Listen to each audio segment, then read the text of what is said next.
She's probably taping. Huh? Yeah, that's Oh the my good God. stuff. That's the B-roll. Yeah. Haven't you ever seen the B-roll to Grumpy Old Yes. Man and Burgess It's a Meredith? Christmas video. Oh my word. Burgess Meredith is funny, you know he is. He's a penguin. You probably didn't know that. First Batman. All right, are we ready? Yes. Hey everybody, Eric Jacobson here, CEO of the Battle of Franklin Trust. I'm with Beth Trescott, Collections Manager of the Battle of Franklin Trust for exactly, I don't have a watch on, but it's like a day and a half. Yeah. She's retiring. So I've been trying to get her out of here for about a year and she's finally going to leave. But in all seriousness, it's the 29th. Yes. Tomorrow's the 30th. A year from now it'll be the 160th. Time is relentless as it rolls on. So we thought we'd field a couple of questions from Bill. He's off camera, and he's going to toss at least one or two out to Beth and then one or two to me. So Bill, hit it. What's your best memory from the anniversaries? I liked the one where we did all the lights in the field. I really loved that I personally saw as working here as an employee. Another one was in the road at the Carter House. Oh, on Columbia Pike. Yeah, that was really awesome. You that didn't was like that? I did, but it was a miserable night. It was Yeah. like 35 It's always degrees miserable. and misting. No, that was particularly miserable. And it snows a lot. What about the 2014 when we had the hospital scene in the house? It was the downstairs? best. That was the best. That was It was crazy. the most moving. And I walked the Hellers through, so they're lineal descendants. I walked them up the sidewalk and then to the house. And as we were walking up and they had the fires going and had all the guys coming in on gurneys and things, and they were saying, make way, make way. And I think it just transported them into what their ancestors had gone through. And immediately they were struck from the fence forward. And then they were just speechless as they went through the house. You know what I have never forgotten about that is we had a line all the way back to the Oh my gosh, yeah. to the Fleming Center, but there were people as you got close to the house, you could hear the sort of screaming and the howling and the crying, and there were people who were peeling out of the line. They wouldn't go in the house. That's true. Because as they got close to it, I think it became much more real. And then because we were letting them out the front. And there were people coming out the front who were crying. They were. Like they were weeping. They were screaming, some of them. I had a Vietnam vet, too, who had to leave when he came upstairs. I think it just kind of like built, and then he just couldn't handle it anymore and went straight out. And that was really sad to me because it was just too real. It was too real.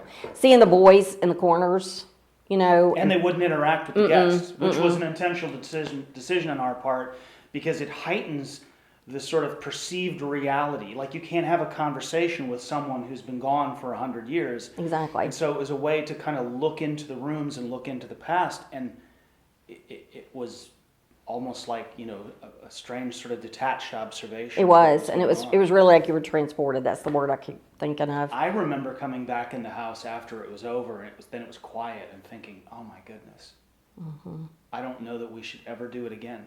And we haven't. And I don't know that we ever will. I think some things are done really well one time, and to try and replicate it, you always seem to fall short, but, you know, maybe someday. I think you should. So what did they do for the anniversaries back in when you were here in 84, or even 97? Yeah. Very minimal. Very, very minimal things. I don't remember luminaries at all until you came, and the city kind of was back and forth with us. Do you? There was, I mean, I think there was some smaller scale, like reading of names and whatnot, but nothing like what we did. No. And we started that in 2006, and then we did that until 2021, right? Is that right? 2021? So we didn't do it last year, and we're not going to do it this year. Right. Although, wait a second, news flash, breaking news. Next year? We're going to do it next year. Okay. But it's not going to be like we've done it before. So see, you'll have to come back. I will. So there's a little news flash. Bill's looking at me like I didn't know we were doing this next year.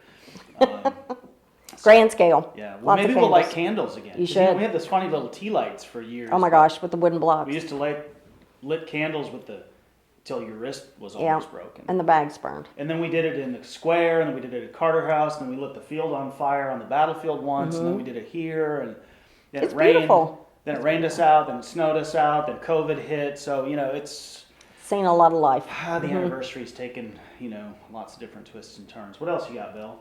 You both give tours. What's your favorite memory from a tour? Mine was having Roland Jones' ancestor and Noel Nelson's. This is like doing it live. I've got to shut the door. Oh, okay. Because we have a tour in the house. We do. Imagine that. We give tours. We'll talk We give about tours. giving tours. We give tours. We give tours. Yeah. So, Roland Jones' ancestor? yes, Roland Jones' ancestor. Who's he? Well, I can't say out loud. No, I'm just joking. So, he's still living. Not Roland Dave. Jones. No, Right. Okay. Dave. Dave is still living. Because Roland would be really old. Yes, Yeah. he would. He was a sharpshooter from Mississippi. He was related to somebody from the Mayflower, and so was Noel Nelson's family. And the two men talking about their ancestors, one who lived and one who died, in Hattie's room, we were talking, not that they died in Hattie's room, but in that space we were talking together. And they were just amazed how both of them were here on that day talking about their ancestors. And then they, through circumstances, figured out that both of their lineal ancestors had come over on the Mayflower. And I just lost it. I just cried and cried because I thought all the phases of our country's history, and to think about those two men in this house being wounded as Confederate soldiers and their original ancestors came for freedom, what that meant full circle. They embraced, it was just amazing. It was just a really Same question for me. Yep. sweet time. Well, I had one thought, but then I think mine was, it was years ago. It was probably before there was a Battle of Franklin Trust when I was working just at Carnton. I had a man who, after the tour, pulled me aside and said that his, and I forget now, I think great-grandfather had died at the Battle of Franklin. And of course, I asked, what was his name? His name was John Smith. No kidding, John Smith. And he was a South Carolina soldier. And I was like, oh, that's interesting, but I don't know of a John Smith buried in the cemetery. And he said, yeah, I know, he's probably among the unknowns. And that was that. Except like a couple seconds later, he said, but there's more to this story. And I'm like, what's that? And he said, so he'd served 3 years, and then he got out in the spring of '64 and he re-enlisted. And during the time he was home, his wife got pregnant. And I'm like, and? And he said, my grandfather was born on November 29th, 1864. Oh, God. And I just was like, you literally can't be making this up. I mean, nobody could write a storyline like that. And so his grandfather was born the day before his great-grandfather died. And his grandfather lived until like the 40s. I mean, he knew him as a child, but it was at that moment that, and it's happened a number of other times, but maybe not quite like that, where it's like, oh my goodness, we're really not all that far away. Years ago I met Mr. Bowman, who's related to Jody in Virginia, and his grandfather was in the Civil War. Mm-hmm. And I met him down at Spring Hill and had lunch with him. I met a woman whose father was in the war. Isn't that crazy? I met a woman whose father was actually captured. No, he wasn't captured at Franklin. He was captured south of here a couple of months before. But he ended up on the Sultana. And he was a kid. He was 17 or 18 years old. And he never got married until way late in life. Like he was in his 60s. And he married this old spinster who was like in her 40s and had never had kids. So, why are men never spinsters? well, I don't know. Maybe she wasn't very attractive. I don't know why she didn't get married. But he had been married. His wife had died. He married her later on. They had one kid. And it was this woman on the tour. She was like in her 90s. And I thought, there's no way. And I started doing the math. And I was like, oh my gosh, it really was her father. Because she wasn't born until like the 20s. And I was doing a tour for Sultana descendants. And I was like, her father was on the Sultana. It's crazy. And he didn't, he was in his like 60s or something. And she said she never forgot. He always wore the sleeves on his shirt, even in the summertime, down to his wrists. And she said, I only saw his right arm once in my entire life. Because of burns. She said he was burned all the way up to his shoulder. Because the ship had, Well, he probably jumped into the river. Yeah, the ship had exploded and he jumped into the Mississippi. And, wow. So, what else you got, Bill? You both have been here for a little bit of time. What was your first thought when you stepped on property and saw Carnton? I can tell you mine because I was here as a visitor. I mean, I gave you a tour. No, James did. James He's did. still here, all these years later. Yeah. I was a visitor for a decade before I even moved here. And I remember, I vividly remember pulling up to that end of the cemetery and walking through it, and all of this nonsense going off to my left as I walked, which was the Franklin Country Club. Yeah. And it was, people were playing tennis and people were playing golf, but it was the people in the swimming pool. Because The loud it was noise. late spring, early summer, and they were, they were having a good time in the swimming pool, and they were drinking beer and whatever, and I thought, this is just wrong. It is. Like, this is wrong on every level. There's plenty of places you can do that, and I thought, not here. Not next to the Not cemetery. next to the cemetery, Yeah. not on the battlefield, not here. And, that's gone. We bought that property in 2004, closed on it in 2005, and that's now almost 20 years ago. So, yeah, that was my first memory. Carter House, I don't remember. Rippa Villa, I remember because it wasn't open, but Yeah. that was my first memory of Carnton. And I saw Rippa Villa years ago too, in '84, that same summer when I was working on a report.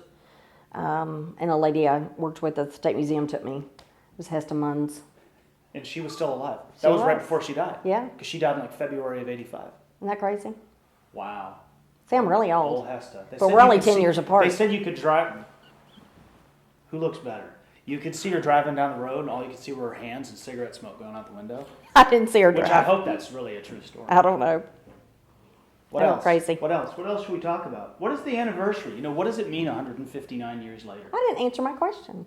Oh, sorry. What did it look like when I came here? What did it look like? So they had corn out front, and it was fabulous. Do you remember corn being out front? Was this before the trailer? This is with the yes, this is before the trailer. 97, I was in the trailer. 84, you're just in the house. Trailer doesn't come in until the mid-90s, right? Yeah, it was my church. It was the men's working trailer. It was truly. It was the men's. It is truly. Anyway, it was like the general contractor's trailer from Brentwood United Methodist, and I guess they donated it because we Oh, were that's right. so poor, I heard that back in the story. day. I heard And that story so- from Angela. Yeah, I worked for Wow. Angela too. She hired me. She hired me in '97. She hired me in 06. No, yeah, 06. She made a better choice. I Yeah. made $9 an hour. What'd you make? Oh, so low. I mean, like 4. I found a piece of paper. Remember one time, and I put it on your desk, and I said, "I don't know what this percent increase is." I but, kept my first pay stub. well, I didn't. $9 an hour. But I it's worked in the part-time. archives because I'm a great archivist. I'm not. I throw stuff out all the time. I know, and you do need My to own donate. stuff. You need to donate your papers. I already have. Not all of them, You can't have everything. and the electronic copies. So what it looked like when you came down Carnton Lane and you came through the gates, there was the old gravel road that we have now, but it was like little pea gravel. It was teeny tiny, huge holes. You'd lose small children in there. And you came around just like you do today, and the corn was on both sides of the road, and it was fabulous because you were like in a little tunnel. And then all of a sudden you start seeing the house, bigger, bigger, bigger, bigger. And it was just beautiful. It was just so neat to see that, like that kind of rising out of the corn. Not children of the corn, but, corn. It was nice. Children of the Corn. That was like Same time period. 1984. It was like the same time period. Yeah, mhm. Didn't see it. That in the Stand.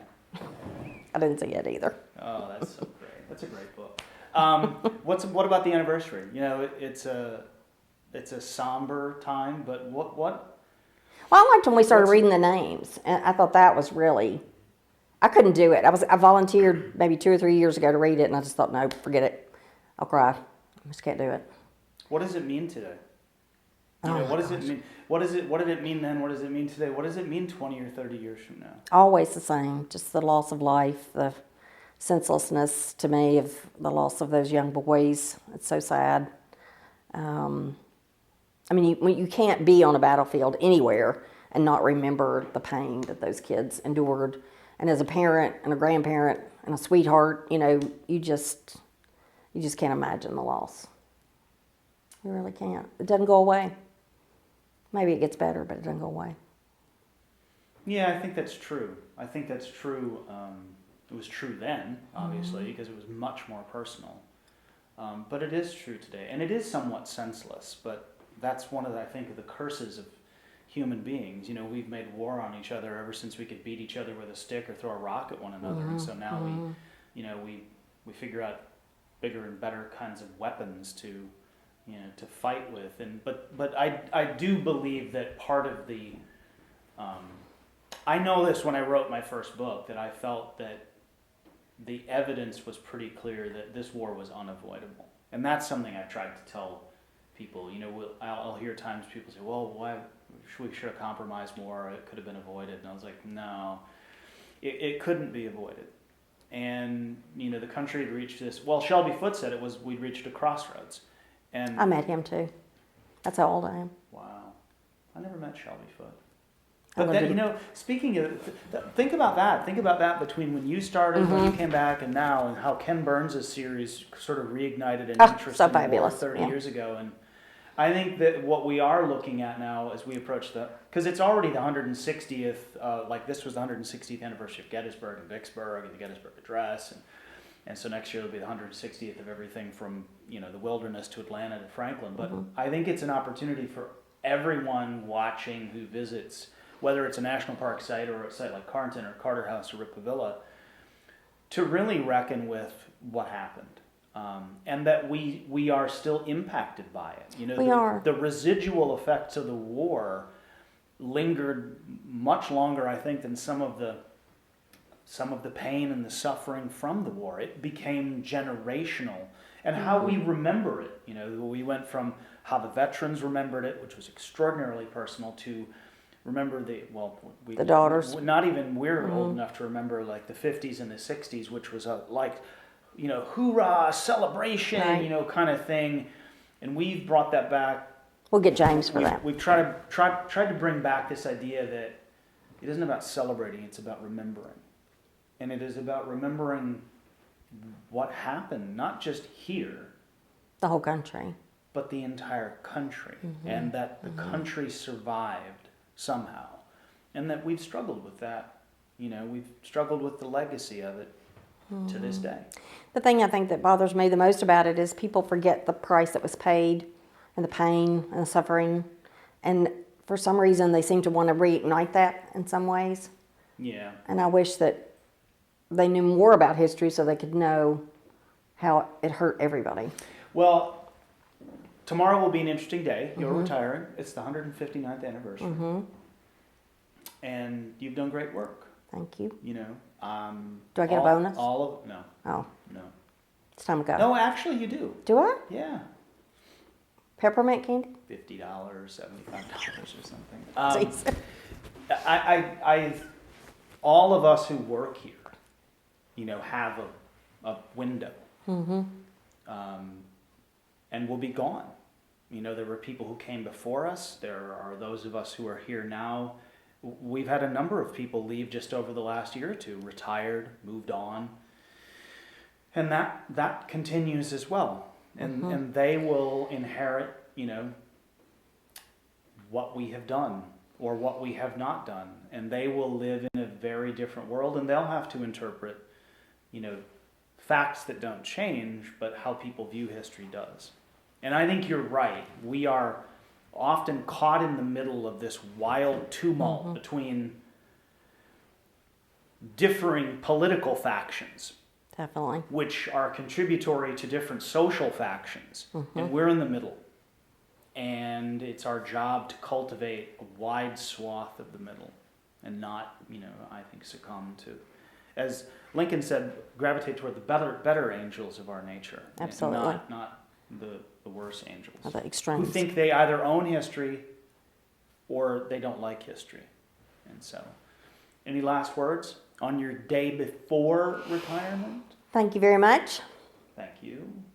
Is that it? We're going to do the anniversary tomorrow. You going to Rippa Villa tonight? I am. I might go to Rippa Going Villa to tonight. Not Yeah. might. Not might. Probably. And then Carter House in Carnton tomorrow. Yes. Yeah. And we'll work till 7 or 7:30. So by the time you're watching this, tomorrow will be today. That's correct. Excellent. Maybe tomorrow if we get it out later today. Maybe But so. whatever. Hope you enjoy the anniversary. Come see us. If you can't come this year, come next year.